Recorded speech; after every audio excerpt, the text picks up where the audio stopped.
Você já parou para pensar como um grupo de pescadores e cobradores de impostos, sem exército, sem dinheiro e sem internet, conseguiu derrubar o maior império do mundo e mudar a história da humanidade para sempre? Se você acha que a história bíblica é algo parado ou monótono, você não faz ideia do que realmente acontece no livro de Atos. O que eu vou te contar agora é o roteiro de ação mais insano já escrito. Um relato real, cheio de milagres inexplicáveis, fugas de prisão cinematográficas, naufrágios e uma força sobrenatural que simplesmente não podia ser contida por ninguém. Atos dos Apóstolos não é apenas um livro de história. É o diário de bordo de uma revolução que começou em uma sala pequena em Jerusalém e engoliu o Império Romano inteiro. Tudo começa no momento em que Jesus sobe aos céus. Imagina a cena. Os discípulos estão ali, olhando para o alto, meio perdidos, sem o seu mestre físico pela primeira vez em 3 anos. Eles tinham uma missão impossível nas mãos, mas Jesus tinha deixado uma promessa enigmática.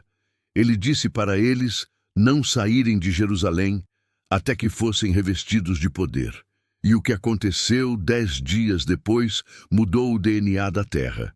Era o dia de Pentecostes.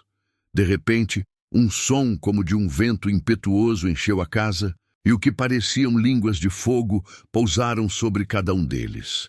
Eles não apenas começaram a falar em línguas que nunca tinham aprendido, mas uma coragem quase violenta tomou conta daqueles homens que dias antes estavam escondidos com medo de serem mortos.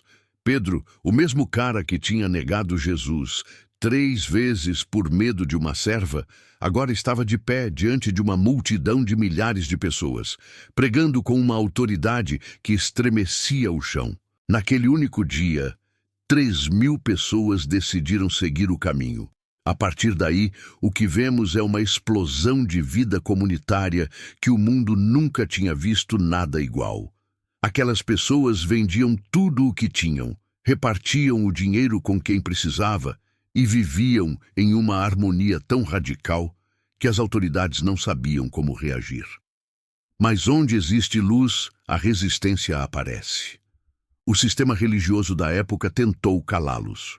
Eles foram presos, açoitados e ameaçados.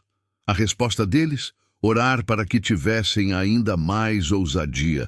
E a Bíblia diz que quando eles oravam, o lugar onde estavam tremia literalmente. Mas a história toma um rumo dramático com Estevão, o primeiro mártir. Ele foi apedrejado por falar a verdade e, enquanto morria, ele viu os céus abertos. Parece o fim, certo? Errado. A morte de Estevão foi o combustível para a dispersão. A perseguição forçou os cristãos a saírem de Jerusalém, e para onde eles iam, eles levavam a mensagem. É aqui que entra o maior plot twist da história das religiões. Havia um homem chamado Saulo, um fariseu brilhante e cruel, que caçava cristãos como se fossem animais.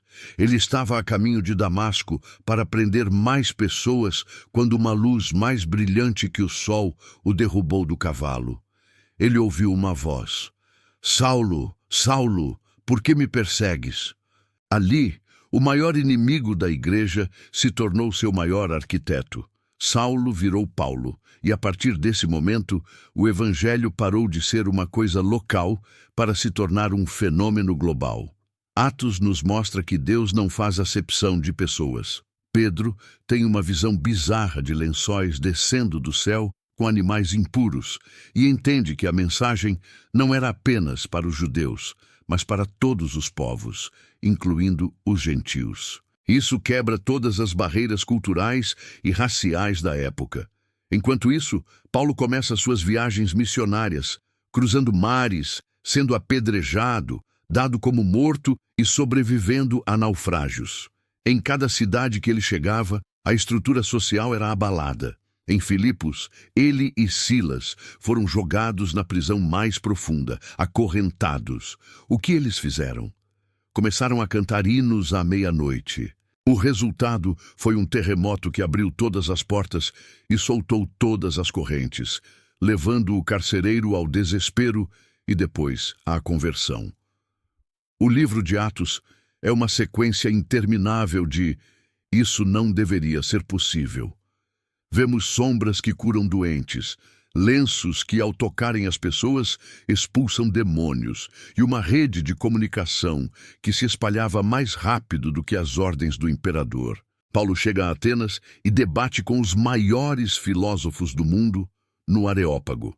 Ele chega a Éfeso e causa um prejuízo enorme para a indústria de ídolos de prata, porque as pessoas estavam abandonando a idolatria. A mensagem era simples, mas perigosa para os poderosos. Existe um rei maior que César.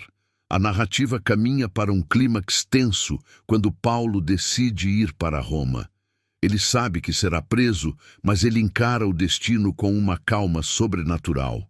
No caminho, ele enfrenta uma tempestade de 14 dias em alto mar, um naufrágio onde todos achavam que iam morrer, e até a picada de uma cobra venenosa que não o mata, deixando os habitantes da ilha de Malta boquiabertos. Quando ele finalmente chega a Roma, ele está em prisão domiciliar, mas o texto termina de uma forma muito curiosa. Ele não termina com fim. Ele termina com Paulo pregando abertamente e sem impedimento, mesmo estando preso. Isso acontece porque o livro de Atos é o único livro da Bíblia que não tem um encerramento formal. Ele fica em aberto de propósito. Ele é o registro do que o Espírito Santo começou a fazer através de pessoas comuns e falhas que se tornaram extraordinárias por causa de uma causa maior. A mensagem de Atos é que a igreja não é um prédio, mas um movimento imparável. É sobre a ideia de que, quando você se rende a algo maior que você mesmo, as leis da lógica e do medo deixam de se aplicar. Cada um de nós, hoje, é o capítulo 29 que ainda está sendo escrito. A mesma força que levantou Pedro e transformou Paulo é a força que está disponível para quem tem coragem de dizer sim para o propósito. Atos nos ensina que o impossível é apenas o cenário preferido de Deus para agir. Se você quer entender como o fogo do céu se transforma em mudança na terra, você precisa mergulhar nessas páginas. Curte esse vídeo se você acredita que a história ainda não acabou e compartilha com alguém que precisa de uma dose de coragem hoje.